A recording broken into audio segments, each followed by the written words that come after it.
Assalamualaikum warahmatullahi wabarakatuh.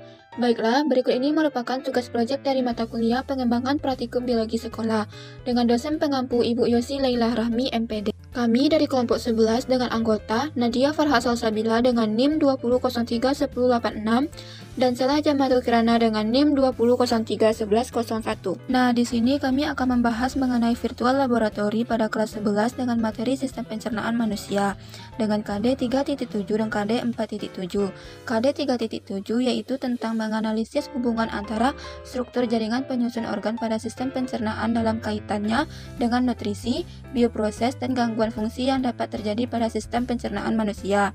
Dan KD 4.7 yaitu tentang menyajikan laporan hasil uji zat makanan yang terkandung dalam berbagai jenis bahan makanan dikaitkan dengan kebutuhan energi setiap individu serta teknologi pengolahan pangan dan keamanan pangan. Di mana tujuan praktikumnya yaitu 1. Mengetahui kandungan zat di dalam makanan, 2. Menguji keberadaan kandungan karbohidrat, glukosa, protein, dan lemak pada jenis makanan tertentu. Selanjutnya yaitu kajian teori. Kajian teori dari praktikum ini adalah makanan yaitu bahan yang biasanya berasal dari hewan atau tumbuhan, dimakan oleh makhluk hidup untuk memberikan tenaga dan nutrisi. Setiap jenis gizi yang kita dapatkan mempunyai fungsi yang berbeda, di antaranya yaitu karbohidrat. Karbohidrat merupakan sumber tenaga yang kita dapatkan sehari-hari.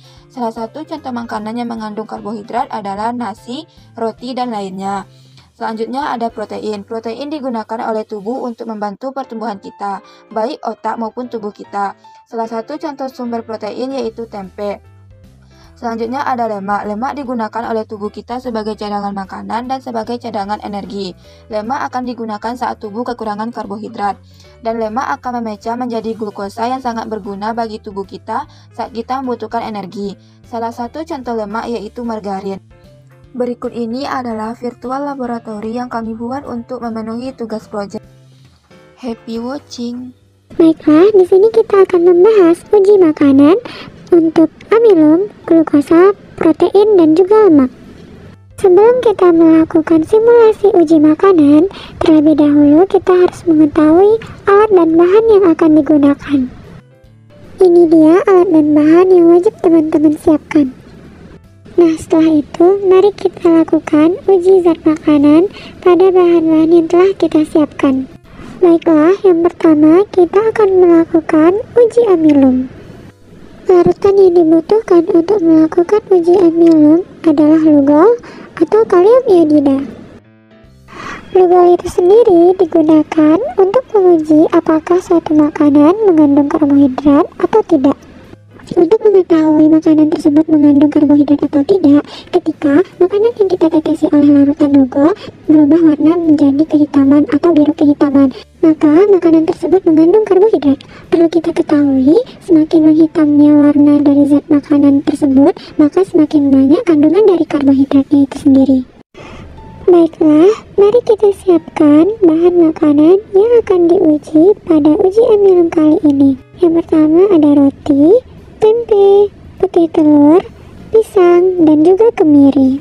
Dari 5 bahan makanan yang telah disiapkan ini, masing-masing bahan makanan akan ditetesi dengan 5 tetes lugol atau kalium iodida. Mari kita simak perubahan yang terjadi pada zat makanan tersebut. Pada roti yang telah ditetesi dengan reagen lugol akan bereaksi dan menghasilkan warna biru kehitaman. Maka dari itu, roti bisa dikatakan mengandung amilum. Adapun untuk bahan makanan kedua yaitu tempe, setelah ditetesi dengan reagen lugol akan bereaksi dan menghasilkan warna putih kecoklatan. Nah, dari indikator warna ini, hal ini membuktikan bahwa tempe tidak mengandung amilum. Adapun putih telur setelah ditetesi dengan reagen lugol akan bereaksi dan menghasilkan warna orange kecoklatan. Hal itu berarti tidak menunjukkan bahwa putih telur memiliki amilum. Pisang ditetesi dengan reagen lugol menghasilkan warna coklat kehitaman, sehingga hal itu menunjukkan bahwa pisang memiliki amilum walaupun hanya sebagian saja. Nah, bahan makanan yang terakhir adalah kemiri. Setelah kemiri ditetesi dengan reagen lugol menghasilkan warna coklat kehitaman, maka kemiri dapat dikatakan memiliki kandungan amilum walaupun dalam jumlah yang sedikit. Uji makanan yang kedua kita adalah menguji protein.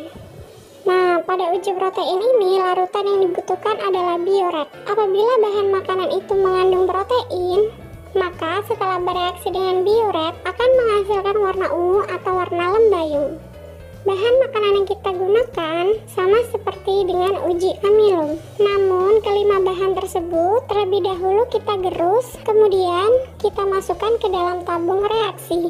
Nah, setelah dimasukkan ke dalam tabung reaksi, kemudian masing-masingnya diteteskan dengan larutan bioret. Bagaimana perubahan yang terjadi? Mari kita simak. Untuk roti, tidak mengandung protein, karena setelah ditetesi dengan reagen bioret, warna ungu hanya sedikit di atas dan sisanya hanya warna putih. Selanjutnya adalah tempe. Ketika ditetesi dengan reagen bioret, hanya sebagian mengandung protein karena warna bioret menjadi setengah ungu. Bahan makanan yang ketiga adalah putih telur. Nah, setelah ditetesi dengan reagen bioret, warna dari putih telur ini menjadi ungu, sehingga dapat dikatakan putih telur mengandung protein. Bahan makanan yang keempat adalah pisang. Setelah ditetesi reagen bioret, tidak terjadi perubahan, artinya kandungan protein pada pisang tidak ada. Nah, bahan yang terakhir adalah kemiri. Bisa dilihat kan kalau kemiri yang ditetesi dengan bioret berubah warna menjadi ungu, sehingga dikatakan kemiri memiliki kandungan protein. Uji makanan yang ketiga adalah uji glukosa. Reagen yang digunakan untuk uji glukosa ini adalah Benedict. Makanan dikatakan memiliki glukosa jika hasil reaksi tersebut menghasilkan warna merah bata. Nah, setelah 5 bahan makanan disiapkan, pertama kita gerus terlebih dahulu ya, kemudian dimasukkan ke dalam tabung reaksi. Setelah siap, kemudian masing-masingnya ditetesi dengan 5 tetes Benedict, kemudian dipanaskan. Nah, setelah dipanaskan, mari kita lihat bagaimana sih perubahannya. Oke, bahan makanan yang pertama adalah roti. Setelah ditetesi Benedict dan dipanaskan, mengalami perubahan warna menjadi orange. Hal ini menunjukkan bahwa roti mengandung glukosa. Kemudian tempe.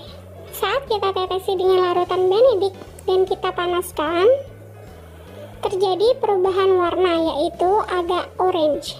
Dan warna ini menunjukkan bahwa tempe mengandung sedikit glukosa.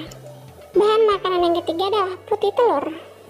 Ketika ditetesi Benedict kemudian dipanaskan, ternyata menghasilkan warna kuning kecoklatan.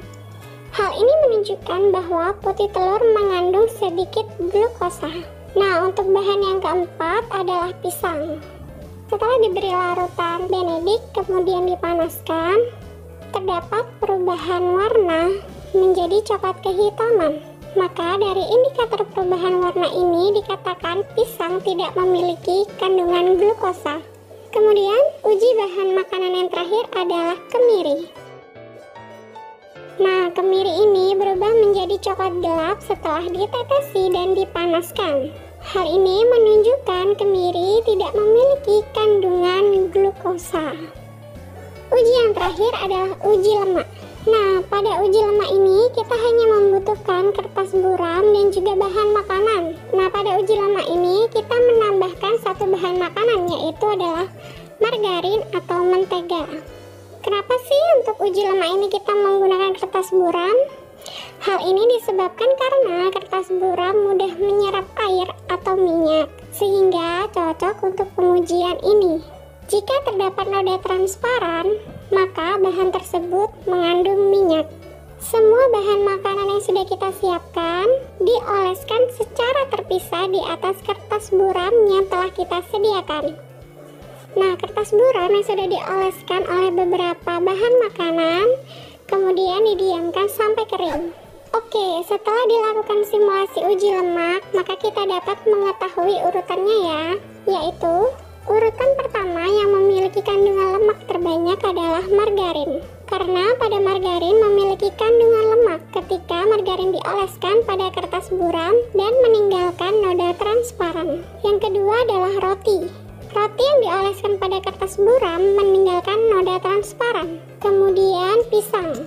Pada pisang ini dikatakan memiliki sedikit kandungan lemak karena kertas buram yang diolesi dengan gerusan pisang ini hanya meninggalkan sedikit noda transparan. Urutan yang keempat adalah tempe. Bahan makanan tempe ini tidak meninggalkan noda transparan. Pada urutan nomor 5 adalah bahan makanan kemiri. Kemiri ini dikatakan tidak mengandung lemak karena kertas buram yang diolesi tidak meninggalkan noda transparan. Dan bahan makanan yang tidak memiliki lemak pada urutan terakhir adalah putih telur. Putih telur yang dioleskan pada kertas buram tidak memiliki noda transparan.